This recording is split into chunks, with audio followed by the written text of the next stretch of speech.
be possibly looking at anywhere from $7,000 to $40,000 to try to submit into the grant to correct the problem in the backyard. So it's just, it all hinges on our grant, and we just absolutely do not have the funds. I mean, we're HUD subsidized, and we're budget to budget every year. And at this time, they don't have a grant. They're looking for a grant. Deb, would you like to explain that? Grace Deb Lutheran. with me, right? Yeah, I'm Deb Lillian. We're an association of cities and towns. Greensburg is a member of our association, and the mayor has agreed to let us assist Grace Lutheran with their application, which we have submitted. We've got it through the first evaluation, I suppose. They have come back and said, we agree that there's a need here, but we need Grace Lutheran to get with the community and come up with some sort of plan. And as Debbie said, we all met and have come up with a pretty good plan and hope that the city would, we've been encouraged that the city participate in the project. And I suppose this grant is the same as most others. You're awarded points. They've got a new strategy system. I'm not quite sure how that's working. But what can be contributed by the city or the community would look favorable to them. So we're kind of in the midst. We're ready to go in for the second part of the assessment once we get our plan in place, and that's why Debbie's here. And I think when it comes down to it, it looks like the total grant application will be for about $700,000 for all the improvements. And they're looking for drainage, different things as well. And would be for how much? It's almost 107, or it's over 100,000 just for our parking lot. I thought you said 7. We did say 700. They're getting all new heating and cooling systems. There's lots of things that are happening there. So yeah. But for the water issues, that's why we're And the reason Deb's here because this is a wastewater related item, which is the Board of Works has control over. And I realize, you say $700,000, then buy it yourself, but that's kind of not how it works. I mean, that's one issue, and interior improvements are another issue. And they may not approve any of those issues. But without a plan to improve our water situation, we may not have an option to get anything. Where's the 15,000? Don, you like to explain that? It would come from the operating fund for the sewer department, was what we discussed in the meeting the other day. And that is available. Mm-hmm. This would be only spent that the grant goes through. Are you going to do anything if the grant does not go through? Stand on the corner and beg. I don't know. I doubt if we have the money to do it if we don't get the grant. So at this point, it'd be contingent upon the grant being successful. I'd make the motion that we contribute $15,000 to the project. Second. Linda. Any more discussion? Good. Hearing none, roll call vote, please, Jim. Rodney? Yes. Steve? Yes. Linda? Yes. Darryl? Yes. Mary? Yes. Thank you very Thank you, much. Deb. Next item on the agenda is Tanya Downey, Tree County Players.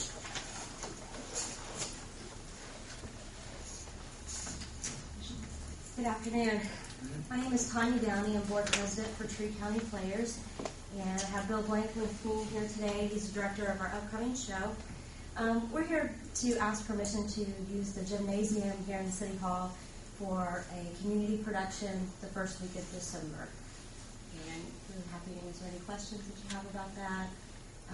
We are a nonprofit organization celebrating our 40th year, and we want to really incorporate the community, since this is what that's our goal, is to keep the arts in the community. So if you have any questions?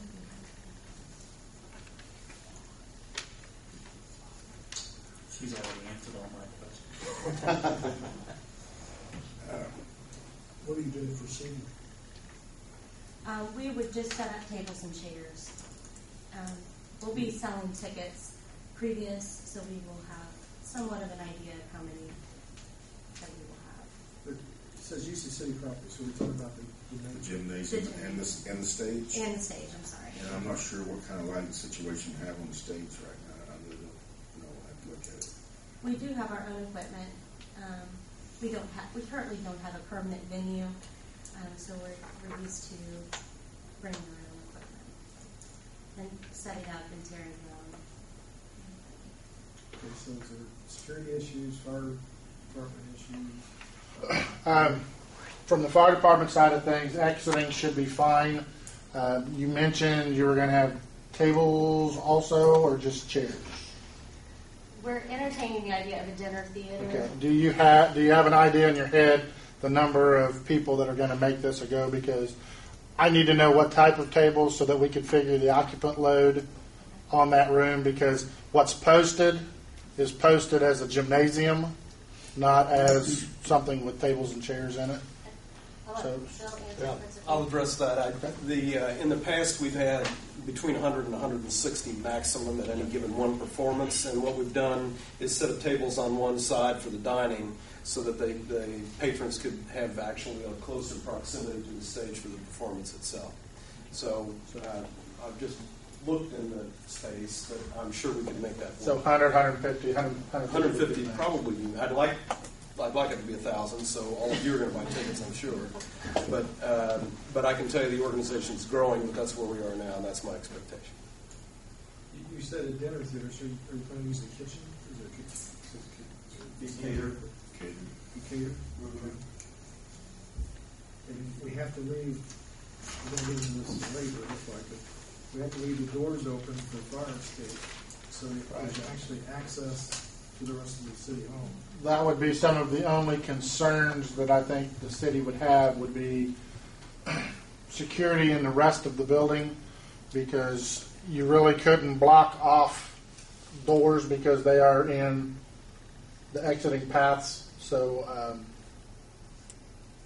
again, as long as those doors are unlocked, we're good for the exiting and stuff, which is the concerns on the fire side. Then as a department head for the city of Greensburg, then it comes into the security portion of it.